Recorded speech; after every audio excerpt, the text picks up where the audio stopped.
Hey man, you see where we are, so you have to know what it is. Welcome back to the Being Black with BSAAC Podcast. Did I say Being Black? I meant the Black. I keep doing that. The Black with BSAAC Podcast. Can I get a round of applause? Damn. I promise you, it is the Black with BSAAC Podcast, not the Being Black with BSAAC. I'm gonna stop doing that. I did it last episode. I will never do it again. I promise you guys. But do me a favor. If you haven't already, pause the video right now, pause the recording, wherever you're listening, and go listen to episode 1. We had a great discussion last week, and I'm looking forward to another great discussion this week. I mean, this is an action-packed episode, and I have a new crew with me, so I'm gonna kick it to them. They can introduce themselves, starting with the lovely Kennedy. Hi, my name's Kennedy. I am a third-year student at the University of Ottawa, co-president of the BSAAC with Daniel, and I am a member of the women's track and field team. Salut, mon nom c'est Brigitte. Je fais ma 6e année à l'Université d'Ottawa. Je fais ma maîtrise en gestion et je fais partie de l'équipe de basketball féminine à l'Université d'Ottawa aussi. Hi there, my name is Callie Sorrow. I'm the full-time assistant coach of the women's volleyball program. I was also a student back in the day at the University of Ottawa and now currently a part-time prof. Cool, thanks. Snaps already. Hi, I'm Candy. I'm currently a support assistant for the BSLA, which is the Black Student Leaders Association, and I just graduated in biomed. Wow. Nice. I did not know that. Snaps. Biomed? My sister was in biomed, so anyone that says they graduated in that, I gotta give them props. All right, Candy. Candy's actually the reason that I'm so excited for this episode. I mean, we've been trying to get in contact with the BSLA and have a collaboration on something for a while now, so it's very exciting for me to have them represented here today. BSLA does a lot of good work on campus, and we like to kind of do our thing and they do their thing, but it's nice to have two Black associations collaborate for sure. So I'm gonna kick it to Candy to talk a little bit more about what the BSLA does, and then we'll kind of get the thing rolling with everything else. Yeah, I mean, this has been a long time coming for a collab for sure. So BSLA is one of those organizations on campus, one of the oldest ones actually on uOttawa. That main goal is to connect the Black community amongst each other. So we're kind of the central organization that a lot of the other Black associations like go to for advice and things like that, but also we run our own community organization stuff. Mainly our focus is improving the environment on UO for Black students as much as we can, whether that be through advocacy on one-on-one cases or generally taking on the actual administration, which we'll be getting into. Yeah, we will be getting into that. We're gonna get into that. So yeah, I mean, Candy kind of gave y'all a little sneak peek of what we're going to be talking about today. But before we get into the real, I mean, if you were on social media in the year 2020 during COVID, while everything was shut down, there was a lot going on the internet surrounding the University of Ottawa and their relations with, Black people or whatever was going on. But we'll get into that. There's a time and a place for that. We're going to start the discussion today. The title for today is Being Black in Academia. So, I'm sure we've all had our different experiences being Black, wherever we're from, wherever we grew up. being in elementary, high school, whatever it was, being Black in academia. It's a different experience for everybody depending on where you grew up and who you are. So that's the topic for today. We'll start talking about our personal experiences being Black in academia, and I'll get the ball rolling. So I talked about this a little bit last week where I'm from. I was born in Nigeria, grew up in Katy, Texas. Then I moved here. Y'all didn't believe me when I said I was from Katy, Texas, but I promise you I grew up there. I have pictures, evidence. You could just hit my line and I'll show you them. But yeah, man, it was definitely different. When I moved to the States, obviously I'm fresh off the boat, Nigerian, so kids are making fun of me because of that, because I had an accent or whatever, and I pronounce words differently. I remember actually one time, this is kind of a side, it's not really, this scarred me, I'm not gonna lie. I was about to say it's not really that important, but it scarred me. So we're reading something, and I was good at reading, but there was certain words that if I say it, I had a Nigerian accent, so if I said it in my Nigerian accent, and if I said it in an American accent, they were different. So it's a particular word. The word was flour, as in like the substance you use to bake, right? Okay. And it's spelled Flour. So phonetically, it's not supposed to be pronounced flour, right? Correct. So I'm Nigerian. I'm like 6 years old, maybe less, 5. And I'm reading, and I get to the word, and I said floor. And everyone pauses, and I pause because I'm like, I know I just messed that up. And everyone bursts out laughing. I'm like, damn.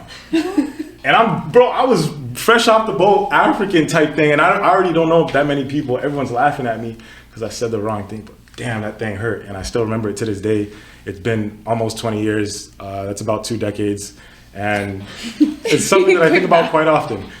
Anyways, I've had more experiences than that, but that's just the one that sticks out to me the most. Yeah, growing up and being black in school, I think a lot of people like just, even my teachers like assumed I was stupid. And also because I was like a bad kid, like I was trying to make people laugh and trying to have fun and joke around and stuff. But I never because of my parents and because of my upbringing, I couldn't mess around on tests and mess around on homework. Like I had to be straight with that. But I was cool with that, but I was just always trying to make people laugh and have fun. So because of that kind of attitude I had, a lot of my teachers thought I was stupid. So just the way they interacted with me was a little bit different.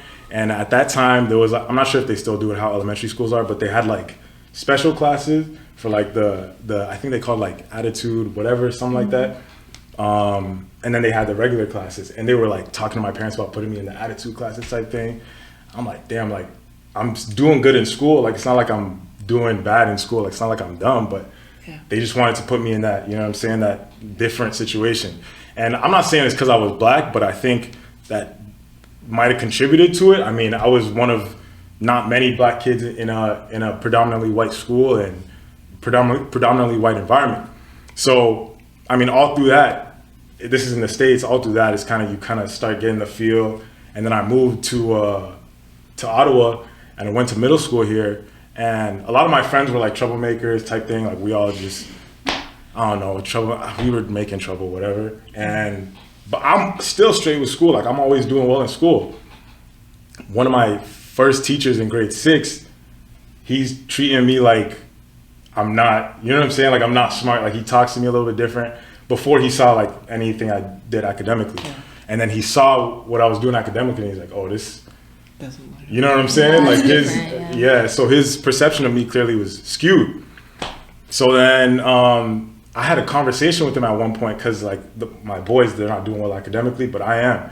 And he's like, oh, maybe you just need to change your crowd and like change the people you hang around, like type thing like that. I'm like, damn, like, is that what it is for real? That it's like, just because, I mean, all the black kids are most comfortable with each other.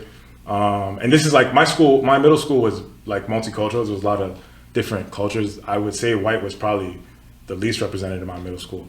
But yeah, he was like, maybe you just need to change your crown. I understand like teachers are trying to look out for you and things like that. But anyways, that's a pretty long-winded version of my experiences. Those are things that just stick out to me. I always found myself having to like prove myself in high school and university because of the experiences I had growing up with teachers doubting my academic ability.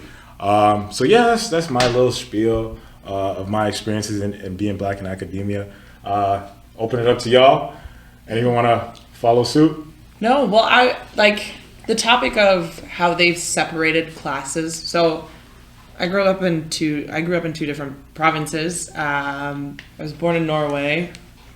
Family relocated to Norway. Yeah. Whoa. Immigrants. Yes. We relocated to Vancouver because my mom's side is from Vancouver. There's a very small French community there, and because my dad's from La Côte d'Ivoire, he wanted us to keep speaking French, so we went to a French school. I think there was a total of 600 kids from kindergarten to grade 12. We had a graduating class of 2. None of them graduated. Oh. Yeah. That was like my grade 8, you know? And of course, like I had my 2 black friends and like my siblings, but quite a bit younger. And I'm not a troublemaker as a human, but they kind of just assumed that we'd just get off to class and laugh in the back for the most part. But again, my grades were solid. But the eye-opener, my main eye-opener was moving to then Ottawa, where I got to go. Like, I really loved my high school experience. Not a lot of people can say that. It was an art school, but you saw a lot. Like, I was able to go to a school that was kind of it's right beside here, so De La Salle. But it's a mix of, like, uptown kids, lower town kids, like art kids that are sporty. So we had a really mixed school, but also it was probably like 30 to 40% black. And within that, we had our programme de douance, so like the excellence, your regular students, and then your like you need assistance classes. And it was, I was kind of friends with everyone, and noticing how my black friends who were in the excellence classes were like, oh, like, I'm excellent, but I don't want to be, because like my black friends who are in the regular, like, that's cool. Like, what I'm doing is not cool.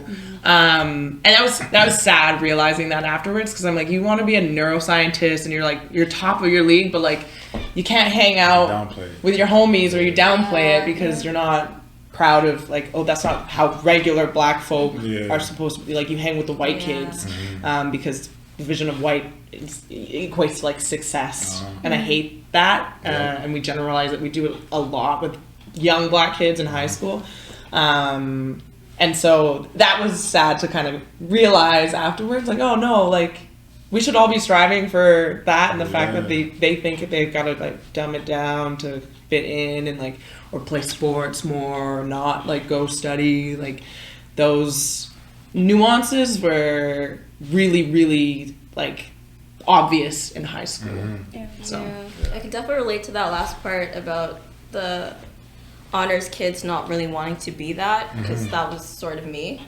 I went to 2 different high schools in Quebec. My first one was an all-girls high school, and there, like, I was pretty much middle of the road. Like, I wasn't bad, but I wasn't excellent. And I had black friends there, so I was like, this is good.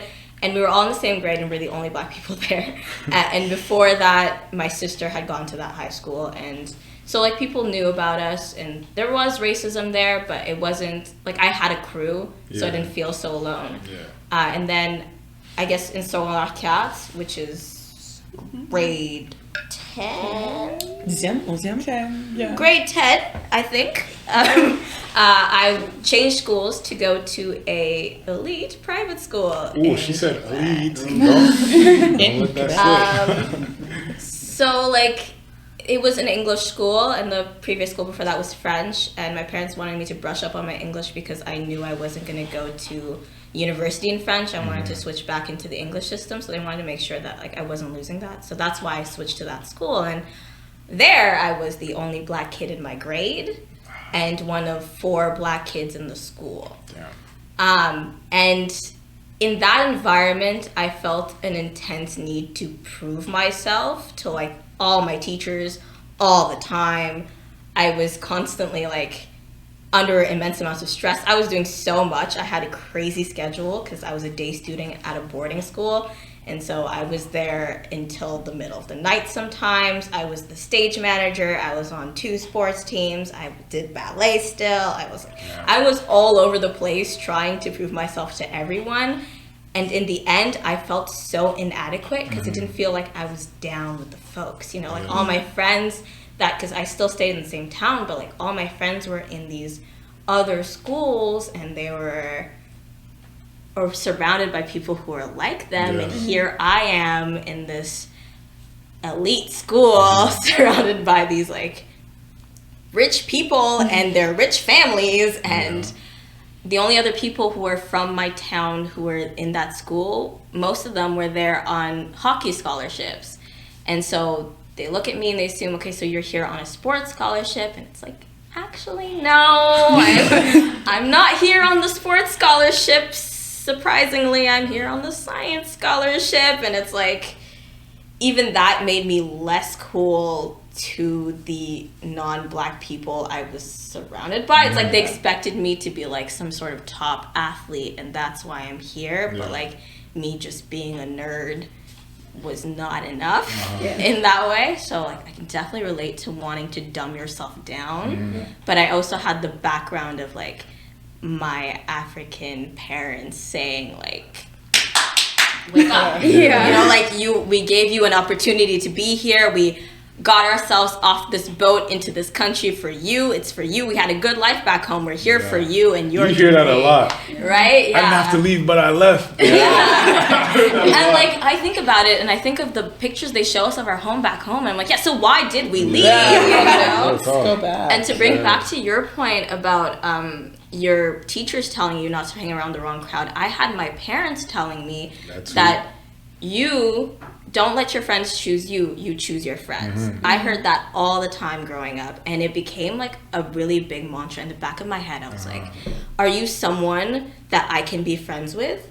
Are you going to be able to help me achieve in life? Like birds of a feather flock together. Are you the kind of bird I want to be around? I heard all of them. And like that's mad, because like I should be allowed to feel like everyone else, but here I am doing insane social status interaction visions. Like I know those movies where they have that scene of that person who's like big grid and putting things together. That was me in my everyday social interactions, just making sure that like I understood everything, which it helped in my EI, like my emotional intelligence is very high because it had to be, and not because like I got to develop it in a natural way, right? It became like a coping mechanism, because I went from a place where I had background support that knew me to a place where I was like, step back, you have to overachieve and simultaneously look like you're not trying.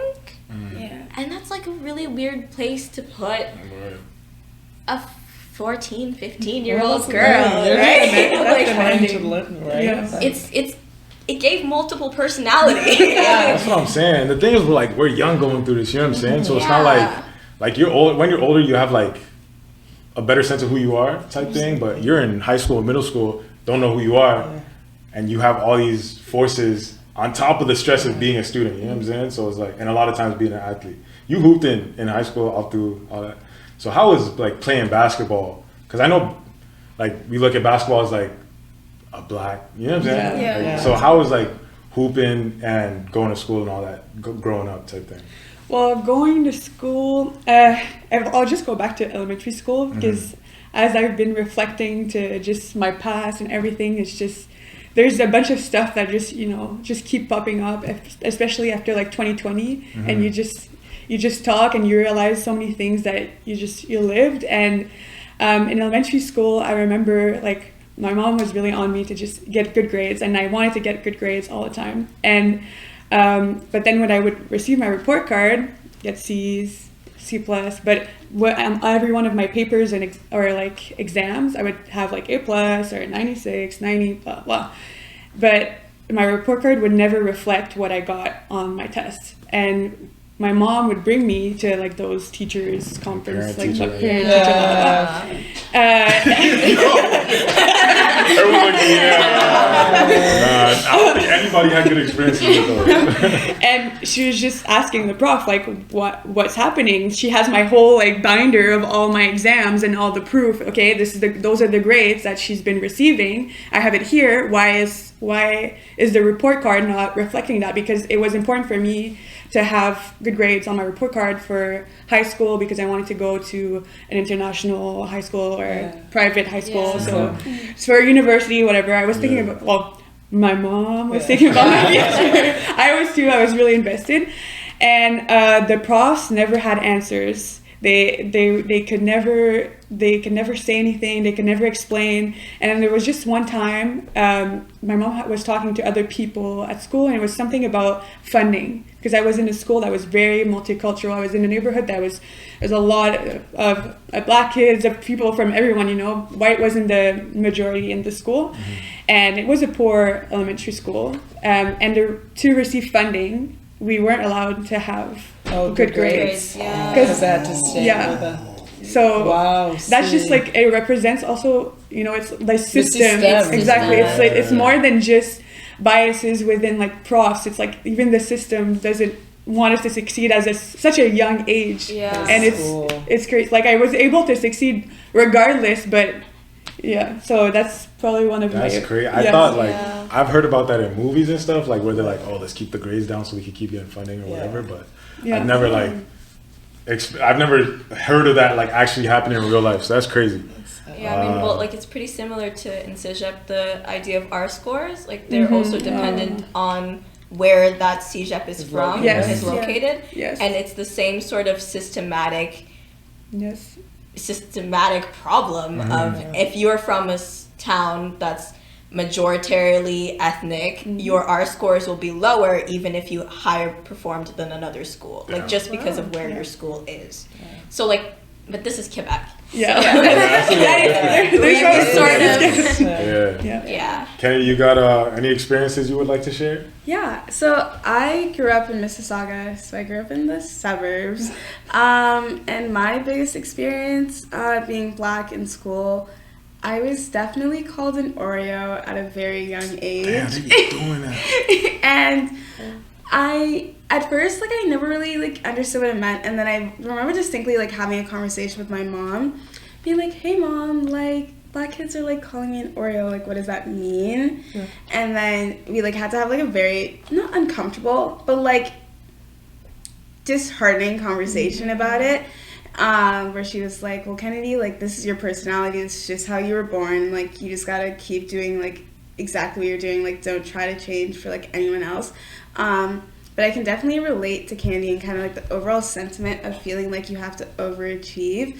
I was basically the exact same way in, like, middle school and high school. Like, I had ridiculous amounts of volunteer hours in middle school. Like, I basically could have written that requirement off, like, when I was, like, 12. You were one of those. I was one of those. I feel like there was two types of students. There was students like you, and there were students like me. Like, I had to get my volunteer hours. Like, Like 4 hours to fill out 40 hours. like, yo, if you don't get these hours, you're not finna graduate. And I was like, before graduation, I had to get those hours. Like, I think I finished, like, my high school with, like, 1,000 plus volunteer hours. Like, it was actually insane. So, like, middle school, I was on, like, I was on the athlete council, I was on the music council, and then I went to a school, shout out Applewood Heights.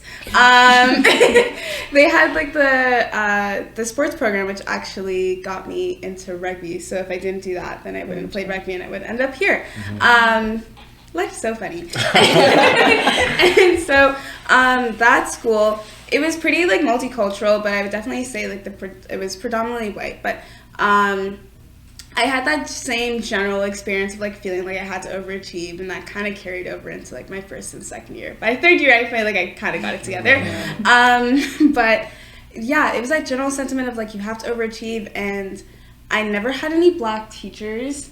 So, like, that didn't, Like yeah, so I Yeah. didn't really have, like, that mentorship to, like, tell me, like, how to do this, but we did have a Black, like, it was kind of what you were saying about, like, the behavioral, like, room or Yeah. something. Yeah. That was the only time that I saw, like, a Black, like, professional in, like, school, and I have my own feelings about it, but I feel like it did a great disservice for the Black people who were there, because they kind of just used it as a room to, like, goof off and, like, kind of, like, avoid responsibility. Like, it was just like, oh, I'm just gonna go to Miss Jones's room, and then, like, they wouldn't learn how to, like, actually deal with how they were feeling. They would just go to the room, and then, like, like, it was kind of like a teacher just, like, throwing you away to, like, another person. And so, like, it was kind of uncomfortable, like, in those spaces where I was like, well, these are, like, my friends, because most of them were athletes, so I would, like, hang out with them, and I'm like, these are my friends, but I'm also like, well, I'm not going into this room because, like, my mom will beat my ass. Yeah. Like, sorry, but she will. And so I feel like being Black in academia is just, the way I would summarize it generally is, like, you always have to think about something else. You never get to just be a student. You always have, like, another weight on your shoulder, and, like, that's a lot to carry at, like, 6, 7 years old, and then carry it for the rest of your life, and then you have no Black teachers to talk about this, and most of us are like first generation, so you can't really explain it to your parents because like they don't really get it because they were not Black students in Canada. Like they don't get it. So you just kind of feel like you're wandering through this space alone. Yeah. And it's tough because I feel like a lot of it in high school at least has a direct impact on like your friend group, which is really essential to like your growth, who you are, especially if you're trying to figure things out in high school. So the fact that it's so highly attached to like who you hang out with, what makes you cool, and you can't just let it be its own entity, which it's supposed to be, academics. So I wonder what life would be like if you didn't have the pressures of like, oh, if I get an A+, this is the category of friends that I can be and things that I can do. If I get a C+, then maybe it's different. It's just like, it's also like perception. Like people interact with you differently based on how they perceive. So like you get an A+, you hang out with this category of people. Okay, but he's a Black guy surrounded by other Black guys, and I know that guy's not smart. So they all collectively must be like, right? You know what I'm saying? They like, lump sum you into exactly. And that's just Black experience generally. That's not even just in academia. That's just in life type thing, you know what I'm saying? So I think Kennedy touched on a good point, and Bridget as well, just in terms of the systemic aspect of it, and then also the lack of representation at the level of professors. Like, okay, if I don't have any Black teachers or Black professors, I don't know if that's attainable. It's also an opportunity thing. Okay, are Black professors and teachers getting equal opportunities to white ones? There's a lot in that discussion to unpack, and you know what I'm saying? We could be here all day, but I think to keep things moving along and to get to the real nitty gritty, I've been waiting all week for this one, to be honest. So just to give some context to the next little bit of our discussion, like I said before, if you were on social media, if you had a phone in 2020, around the time of the George Floyd murder and all that drama that was going on and all the outrage, and I think social justice kind of became like trendy type thing for that period of time, and there was just a lot going on, and amidst that, locally there was some drama as well. So there was an incident at the University of Ottawa where a professor used the N-word in class in September of 2020. Now, that's a specific incident that represents a much larger discussion that's kind of been ongoing and had been going on. I remember it had been like already a topic of discussion type thing, but the timing and everything, it was just a perfect storm. So she says the N-word in class, and a student reports it, or it made her uncomfortable type thing. I mean, rightfully so. And this whole big thing unfolds, and people are saying it's academic integrity and protecting the right of and all this stuff. And the professor was suspended by the university, and there was a petition signed by 34 professors at the University of Ottawa that were pretty much backing her and saying that not allowing her or punishing her for that is infringing on her rights to academic integrity or freedom, or I'm not exactly sure the words they used, but it was something of that caliber. So, okay. So from there was like a whole thing that happened, and there was a whole lot of outrage and a whole lot going on, and different parties had different experiences with that whole experience, and the BSLA was actually doing a lot of good work at that time, and they spearheaded the U-racism discussion, and everything was going on. So I'm gonna slide this one so happily over. I'm gonna give her the assist, throw it a oop, and she's gonna catch it and slam dunk it, because it was crazy. I mean, Candy, let me get some tea. I need some tea, and I need it piping hot. I need some. Tell me some. So like I've had a lot of roles at BSLA through my 3 years there. But this was my first year as an exec on BSLA, and I was the VP internal.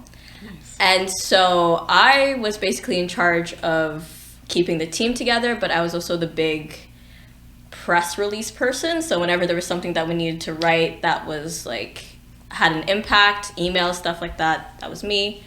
And one day in our BSLA group WhatsApp, we get a screenshot given to us of a tweet that was released. And this was the original tweet of the student's email interaction with the prof involved. And we were all like, ooh! uOttawa's done it again. I actually, before we shot this, I went back into the group chat to see like exactly what the rundown was, but it was basically the entire team was looking at the screenshot. We're like, so how are we going to support the student? What can we do? We went straight into gear on like what can BSLA do in this incident, and it really snowballed very quickly. Because the initial tweet was more a rebuke of the prof's response to the incident than it was the actual use of the word. And I think a lot of people like context matters in the case of the academic integrity and academic freedom discussion. And a lot of the context behind the entire situation was lost. So I feel the need to actually clear this once and for all. Please, once and for all. So what we were informed at BSLA, the discussion had happened, was a prof used the N-word in class, but it's not like they were reading a book. It's not like they were saying it off of a line.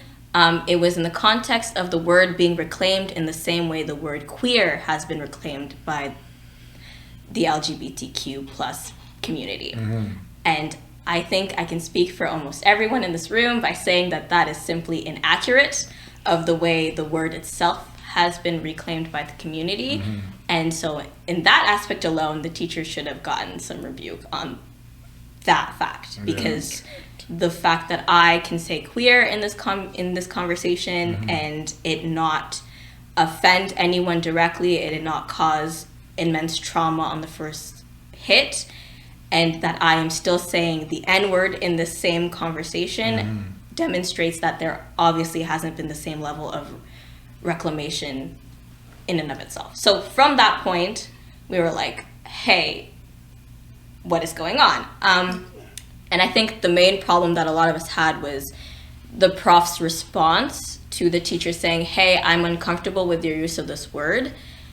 It seemed like the prof wanted a debate to come forth from this. And I don't know the exact demographics of the classroom, but knowing uOttawa as a whole, most likely the student was one of a few Black students, if any other at all, and debating your humanity and existence to a classroom full of people who won't necessarily understand that, and to your prof who will be grading your papers, seems like an unfair vantage point. It's not equal footing, and it's unfair and disingenuous to put a student in that position. So that's sort of where BSLA took it from, and that's where we went, and we started writing the call to action, organizing the racism event. A big shout out to Jen and Yanamina, who were the presidents at the time.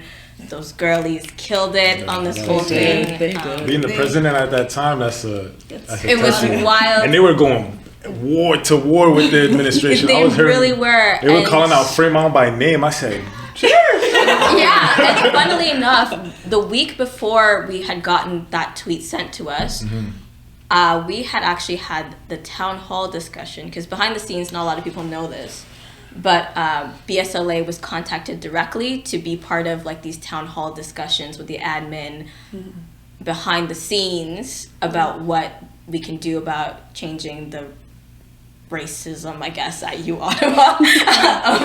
And these conversations were unproductive. Our opinions were not being taken into consideration. So that week I had actually sent out an email saying that BSLA is going to withdraw from this because we refuse to be part of a performative action of the university to just pretend like they're solving the problem by having our names associated to these organizations. So all of that was like a perfect form of chaos that ensued at the university, and I feel like we handled it as best we could, and I'm honestly very proud of the entire team and everyone who was involved in racism and the Black community as a whole on campus, because it was one of the first times that I've seen us really band together on a pretty united front. Yeah. And it became a story bigger than just the university. Mm-hmm. And recently, every year I come back to the school and there's always something else about this case that comes in. Like the report came out that they had on the academic integrity, like on the review. Yeah. I read it front to back and I have opinions. As well as recently I saw that the prof in question might be suing the school for damaging their reputation. Yeah. So this story is still ongoing, and I think it's an important discussion that we're having today because it really was the catalyst for this discussion on academic integrity, academic freedom, and why it makes it so uncomfortable for Black students to be in higher levels of academia. Can I just say, best we could is a severe understatement. Yeah. You handle that with so much grace and just so much, like such a high level of organization that I think BSAAC really took from that and really appreciated and wanted to implement as best as we could into our program. And just the way you guys ran everything and the protest and Tabaret was just absolutely superb. It was fantastic. Yeah, no, we got to snap for the BSLA for real, because it was crazy. And I think another incident that was kind of, I don't want to say underlining, but it was happening kind of concurrently was there was a student on campus and he was detained for hours for not having a student card to prove he was a student. And I was, when I read that, I was in shock, because I'm like, first of all, why this period of time would you, as a white man who's working, what do they call it, protection? Choose to card? I've never heard anyone being carded and saying, prove you go to uOttawa. That was the second incident, by the way. Where? That was the second carding incident at uOttawa to specifically a Black student. In the last, my first year when I came in, there was another incident of the same thing beforehand. So I'm like, yo, why? I just didn't understand it, you know what I'm saying? And then that's going on concurrently with this thing going on, and I'm like, uOttawa is getting a bad rap for being, and rightfully so, because they were fumbling the bag, fumbling all types of bags, treating us unfairly, and there was outrage, and I was really proud at that moment to be associated with the BSAAC. That's when I first got in, is around that time. And I was like, yo, we got to do something, you know what I'm saying? We can't just sit idly by while this is going on. And that's when the BSAAC was I think we had kind of started a little bit before that. And then that's when I got involved, and we were having sit downs with administration, and we had a meeting with the president and the VP. I was going to say, let's talk about it. I was going to say, let's talk about it. I really do want to hear about that meeting. Let's talk about especially considering what happened with BSLA. Okay, so there was that was the timing of the tweet and the tears, and I could not. The tears. So we were... There's two. It's a two-parter. Yes. It's a two-parter. I really only got that second hand, to be honest, because from what I understood, BSLA was not invited to the table. Yes. So it's a two-parter. So Kennedy and Bridget were... We were struggle sisters, basically. So BSAAC was starting, just a young, ambitious, barely 18-year-old Kennedy was like, we gotta fix this. This is not it. And it kind of touches on being Black in academia, because I felt like uOttawa was only using Black athletes as just posters, and not really understanding that we're in academia first, and we're not just athletes, but we also have brains. Oh my God, what a shocker here. And so we had meetings at my house. It was so cute. And then and then this happens, and so we ended up going to Tabaret for the sit-in protests that were happening. It was kind of our first BSAAC United Front thing that we were doing. And other student athletes came as well. But we had a meeting with the administration set, was it a month before? Yeah. It was about a I month. feel like it was longer. It might have been a couple months. Yeah, a couple months before. And so, obviously, God's great timing, our meeting landed in the same time that U-Racism was having their sit-in protest. And so, we go to this meeting. I think we did the meeting in Tabaret. No, it was online. It was virtual. Zoom. It was Zoom. Zoom. Yeah, but I'm saying, like, I think, didn't we join the meeting in Tabaret? Were you guys doing at the protest? And I think... BSAAC members did go to the protest. Yeah, I that think week. I remember. No, I was being at home. at the protest. Okay, at yeah, home. I think I was in Tabaret, like while like in this meeting, and so we have this meeting. Okay, it's unproductive, like they all are. That's me saying this, Wait, not is BSAAC saying this. This is me. This is the meeting that You. tears were shed? No. No. You're not there. Because I was there. You weren't there.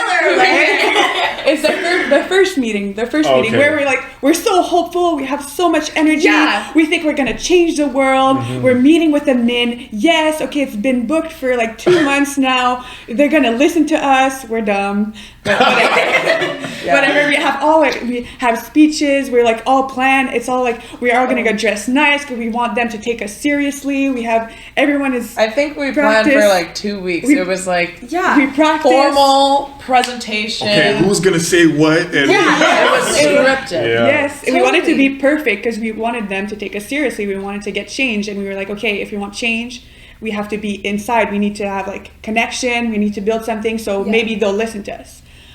But I will speak for myself. Bridget, you can like answer this question. I felt like that entire meeting was very patronizing. Yes. Do you share this? Okay, we share the same sentiment. And so we went to this meeting. It got accomplished.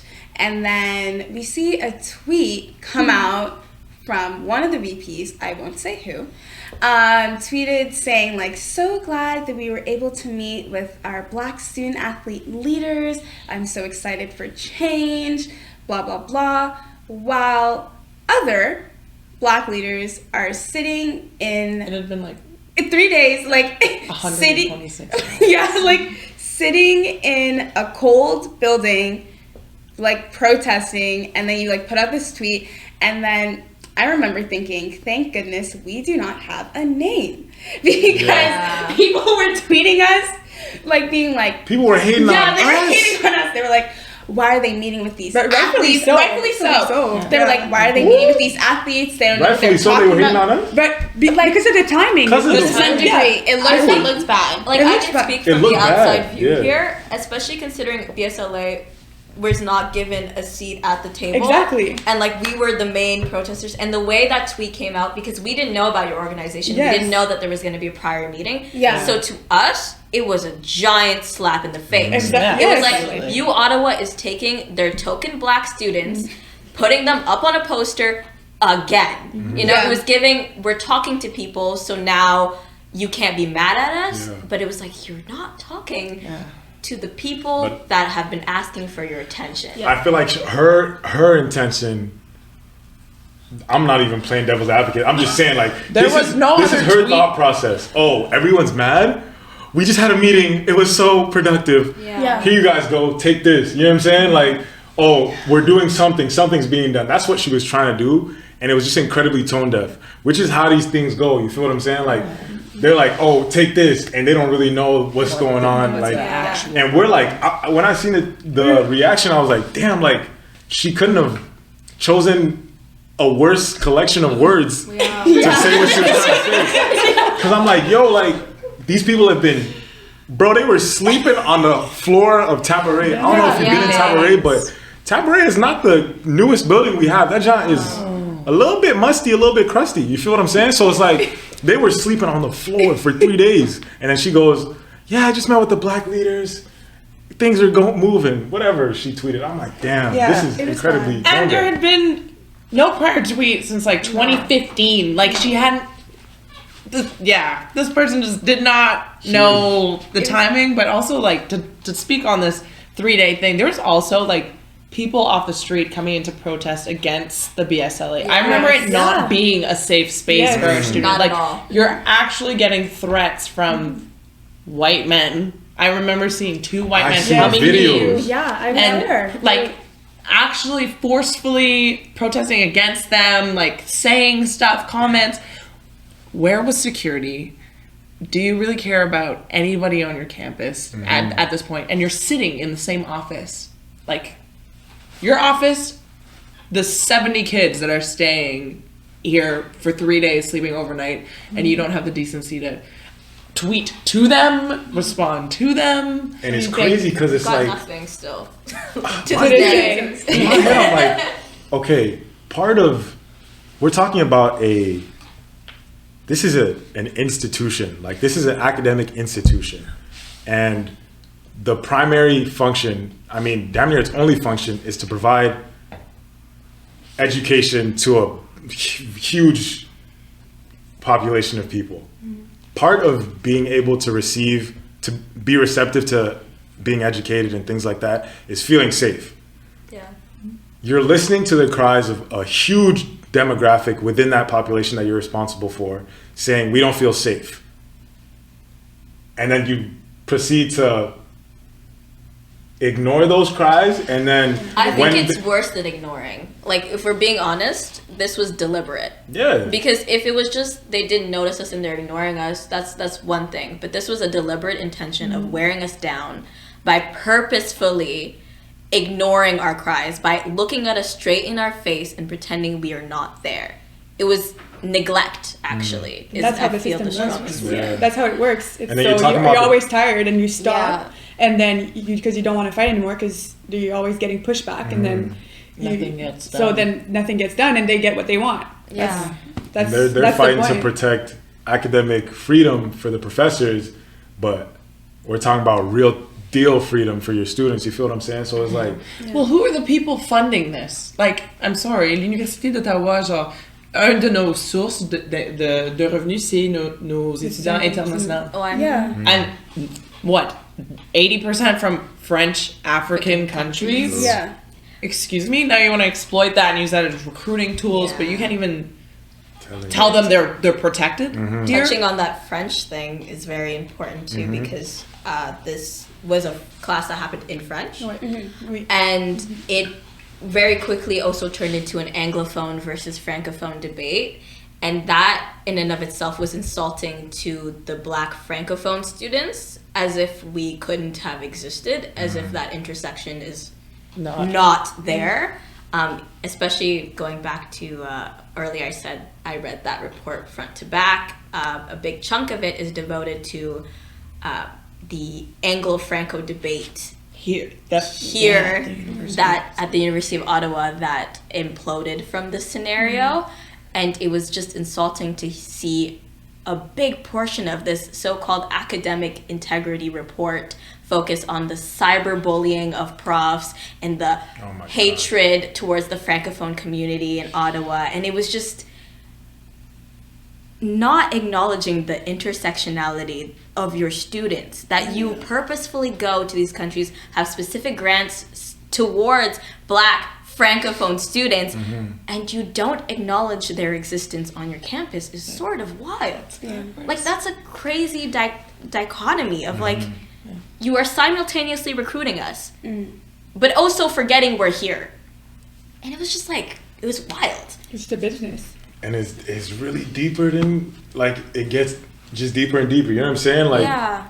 it's just like no matter how far we go, there's always something going on, like Always a beneath the roadblock. surface. You know what I'm You saying? know, it took us how long? Like BSAAC, we had a fight to get one social media post that just said, "We stand alongside the Black community because we are Black." That took like 4 meetings. Yo, I be forgetting. There's so much That's stuff. That took like 4 yeah. That's meetings. what got me into helping BSAAC, because I was like, oh, I'm finally in an administrator role, and I've made my connections enough within like our staff that I could push a few things for the student athletes. Yeah. Oh my gosh. It's exhausting. It took like for one post, like how small on the scale of actually influencing anything is like one post on GG, like on uOttawa's. Yeah. It took us like 2 months Yeah. and 3 different templates. And they just posted like some basic ass like text on a On like Yeah. a burgundy Yeah. background. I like to touch on that. Well, 2 things. Yes, everything was just very slow, and it goes to what you were saying. It's just a tactic to wear us down because obviously I can't assume what people are thinking, but how I received it was just like, oh, these student athletes are going to get tired of this. Yeah. Like, eventually sports are going to come back, practice is going to come back, and they're just going to kind of forget about this whole like social justice thing. So if we just like keep pushing them off and like making things slow, then like eventually they'll just stop. And then eventually they realized that we're not like that.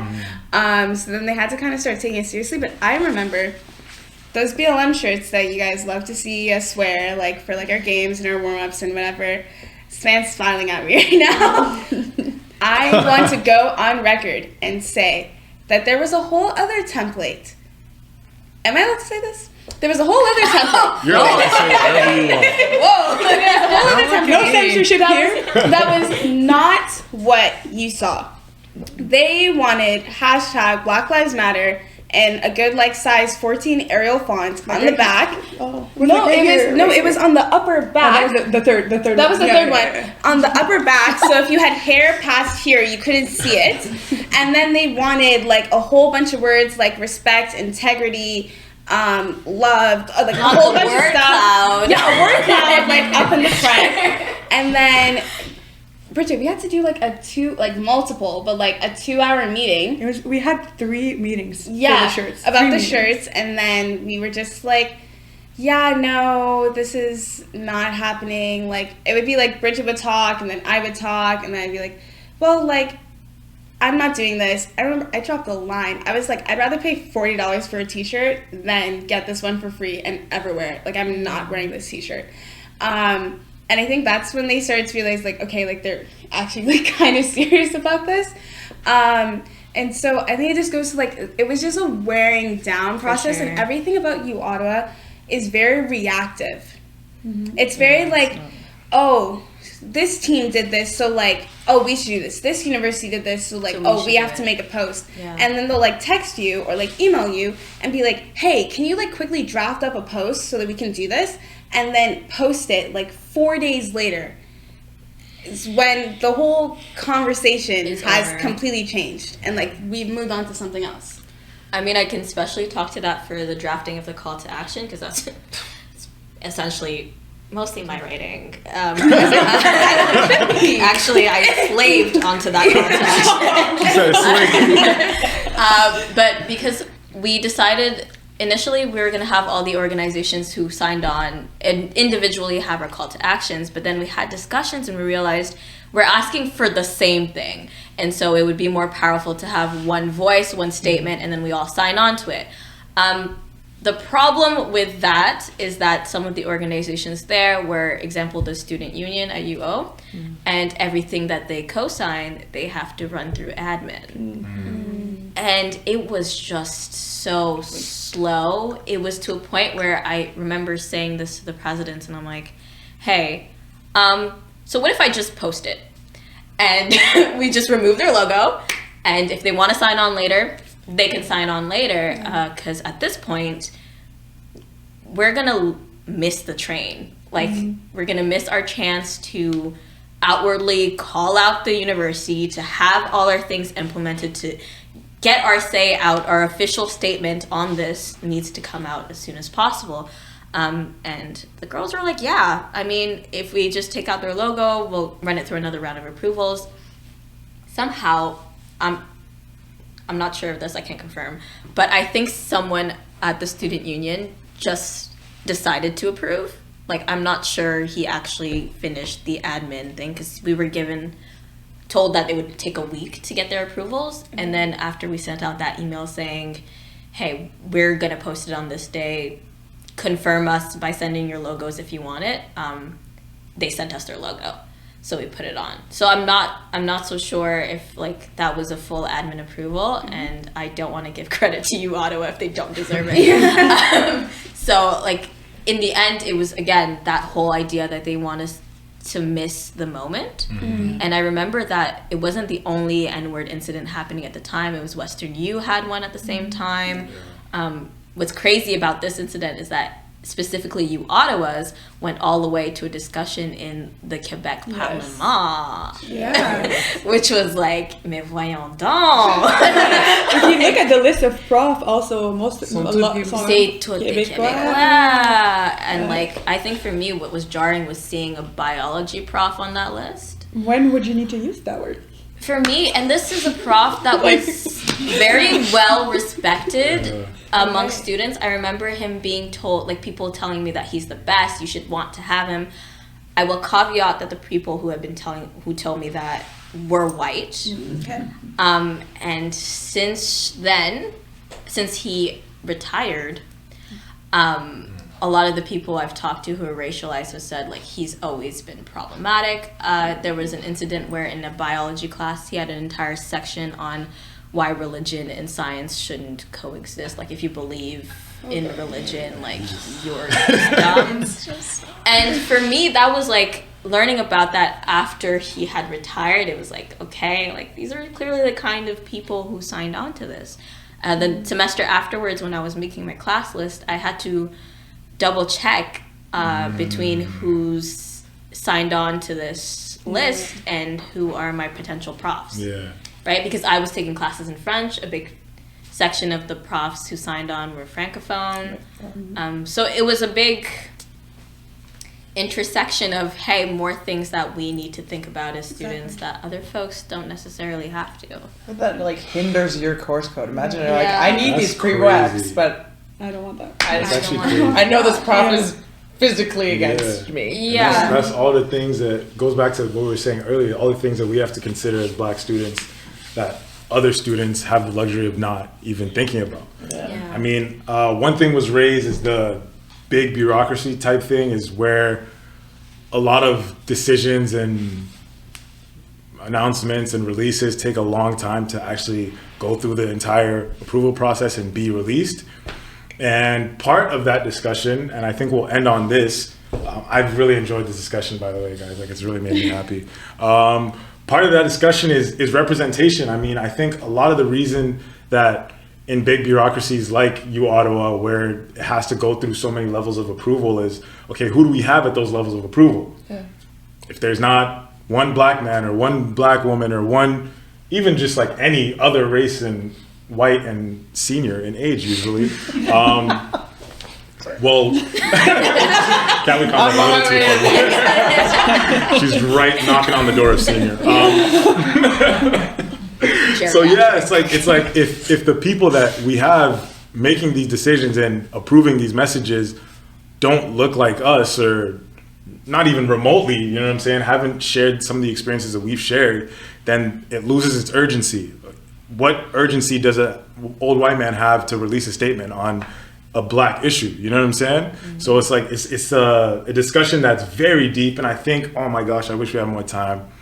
I wish we had more time because I feel like we're just really scratching the surface. Looking at the tip of the iceberg, there's really a large mass of ice below the surface. You are wasting time. Running clock here. Clock's ticking. I'm just saying things. But yeah, man, like, okay, so we'll get last thoughts on that. Not having representation. What does that do for us as Black students? What does it do for processes like this? What does it do for white students not having Black representation in higher levels of administration or at the professor level or whatever it is? I think it does nothing. Well, not nothing for Black students, but we'll get nothing from this. Like we won't get help. It's always going to be pushed to the side. It's always like that. We're never going to get what we want. We're never going to get change if we don't have people that look like us or at the top. And unfortunately, sometimes it's a hard reality to just come to terms with. Even if as much as we fight, as much as we get together, if there's no one that looks like us at the top, how are we going to get change?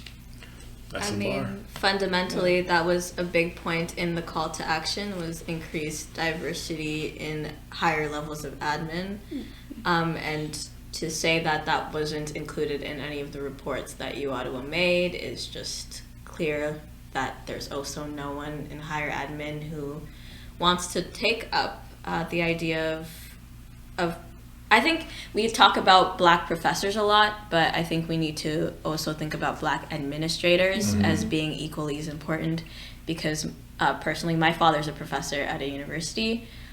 He's Black.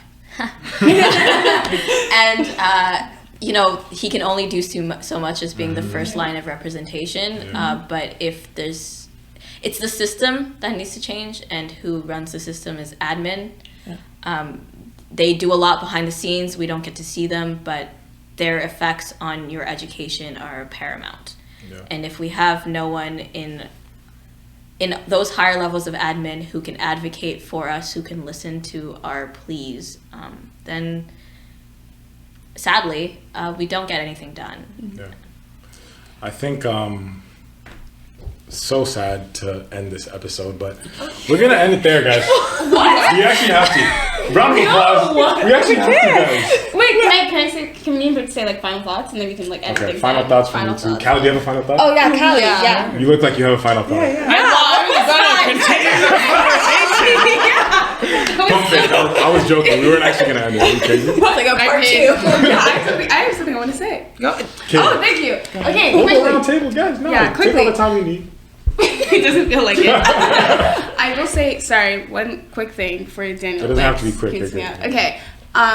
One thing I will say about like Black representation and in administration and as professors, I think the university takes that and then puts an added workload onto them. Like, this is not Callie's job. Callie's job is to make the women's volleyball team fantastic. That's her job. And then now she works as a prof, so her job is to work with her classroom. Okay. This is everything that she does like on her free time and out like the goodness of her heart. Stefan has a whole other job. like now it's kind of like merged together, but like Stefan, a lot of the things that he was doing at the beginning were out of, again, like the goodness of his heart. And then if we had more time, I would ask you your thoughts on the program that they decided to do with Professor Ballou. And that... Wow. That flopped so tremendously. It's crazy. Yeah. I was going to ask you your thoughts about that. Where is he now? Africa. Yeah. That man left the country. Secure the bag. I'm going to lose my job. Important dipped.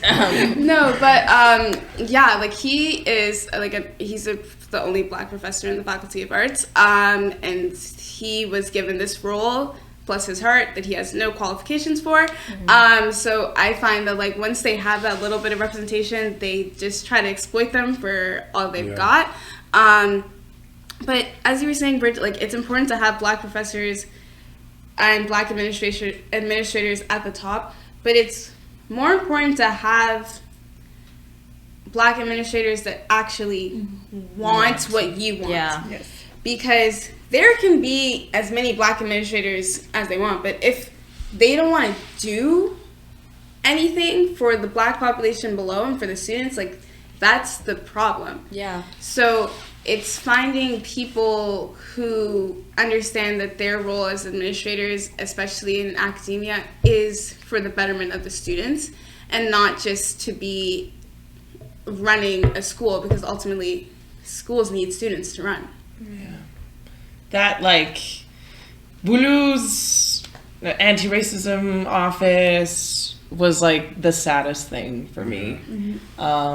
Why? Because it was kind of giving me hope that all my volunteer work, like it would provide like some kind of turnover for years to come, so that athletes, students on campus, like they finally had a place to go where people would see them face to face and like take in any kind of issues, criticisms.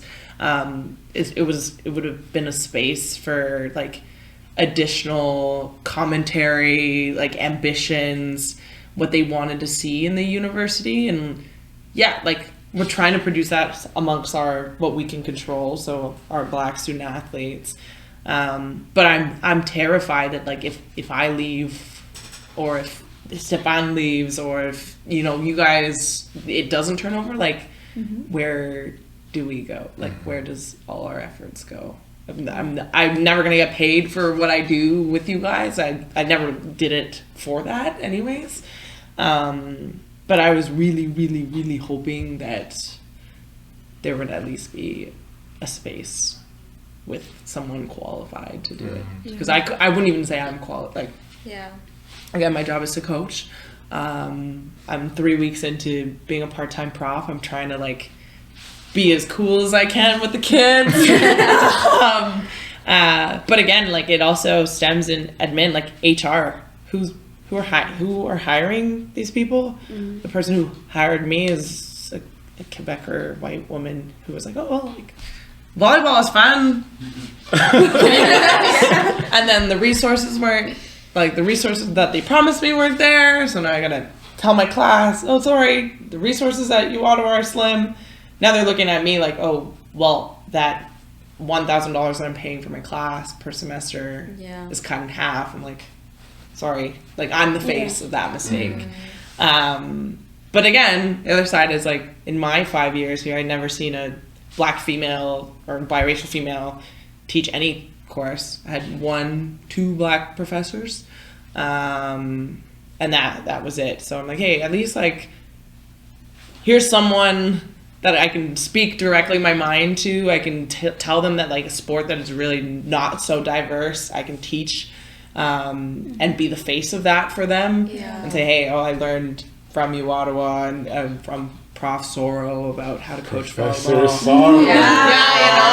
I do like a seasonal plan. My exams are coming up soon. I'm excited for that. So yeah, like little wins are always good for the soul. I find, like, as much as harm that they've done, like to be also known in recruiting across Canada, like, oh, you guys are predominantly black school. Like I heard another coach say, hey, you're woke if you kind of go to uOttawa, York. Yo,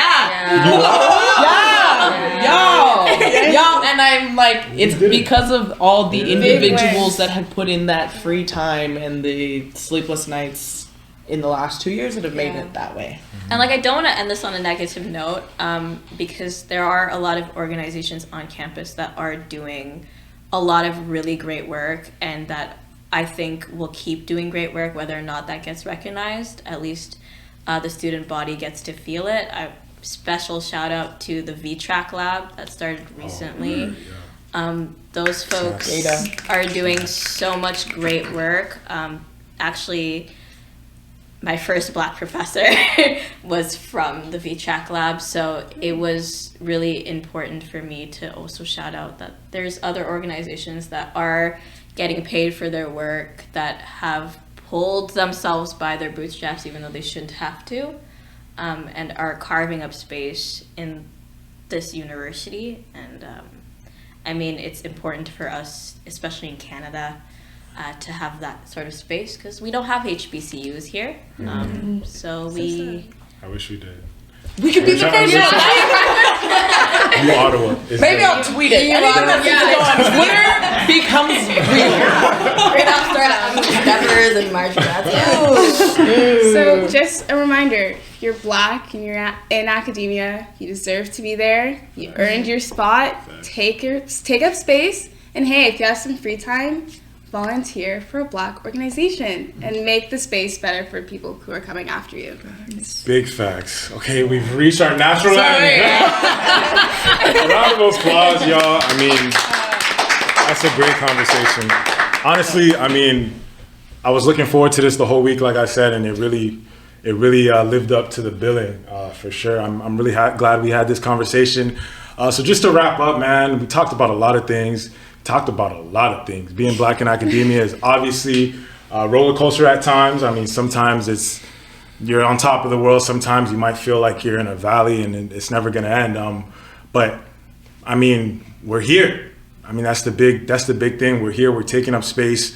We're succeeding. I mean, everyone here is successful beyond what we could even talk about. There's, I mean, so much success in this room and so much success in this city. that is worth being celebrated for sure. So being black in academia, I mean, it might not be the best all the time, but it's definitely worth celebrating. That's one thing we should take away from this. It's worth celebrating, and it's worth doing the work. So, I mean, I'm proud of all of us for continuing to do the work. On to the shout out section. Shout out BSLA for being here and for doing so much great work in uOttawa and in the city at large. Shout out Callie, man. Yeah. Are you crazy? A black professor, she deserves so much It credit. was the last place that I was not on the 34 list of professors. That She didn't sign the petition. I also never thought I'd be a prof. I was a total B student, and academia was the last place that I Yeah. thought I'd be. So pretty cool. It's possible. 360. It's possible. It is She's possible. representing us at the level where we need to be represented. Shout out Bridget and Kennedy for being here. Shout out all of BSAAC. I'll shout all of BSAAC out through them. I mean, we're doing a lot of great things. Shout out to Stefan. Shout out BIA Media again. Are you crazy? BIA Media. I mean, the man behind the camera, behind the laptop, doing all the work. Shout out him.